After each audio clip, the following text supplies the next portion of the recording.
ఏంది అన్నిట్లో విఫలమైపోయి ఇక్కడ కూర్చున్నావు నువ్వు? ఎందుకు నీ జీవితం ఈ విధంగా మార్చబడింది? నీ జీవితం ఇంతే కొనసాగించబడిద్దా?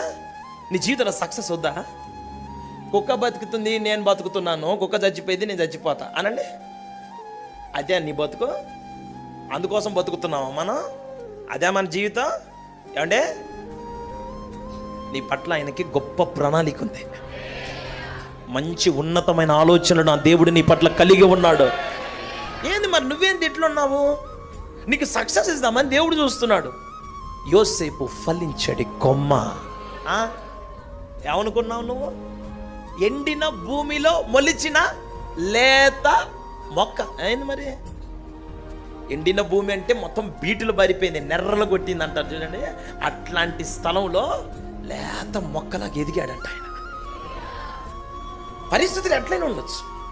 ఫైనాన్షియల్గా నీ పరిస్థితులు బాగలేకపోవచ్చు, మీ నాన్న దగ్గర నుంచి సపోర్ట్ ఉండకపోవచ్చు, మీ అమ్మగారి దగ్గర నుంచి సపోర్ట్ ఉండకపోవచ్చు, నీ కుటుంబంలో జాబ్ హోల్డర్స్ ఉండకపోవచ్చు, ఎడ్యుకేటెడ్ పర్సన్స్ ఉండకపోవచ్చు, నీ పరిస్థితి అంతా చాలా దిగాలుగా మిగిలిపోయి ఉండొచ్చు. బట్ వన్ థింగ్, ఒక్కటి మాత్రం నిజం, ఒకటి మాత్రం వాస్తవం, నువ్వు దేవుని పక్షాన నిలవబడిన వ్యక్తివైతే విజయం నీ సొంతం. తప్పక దేవుడు విజయాన్ని నీ చేతిలో పెడతాడు ఆయన నామములో.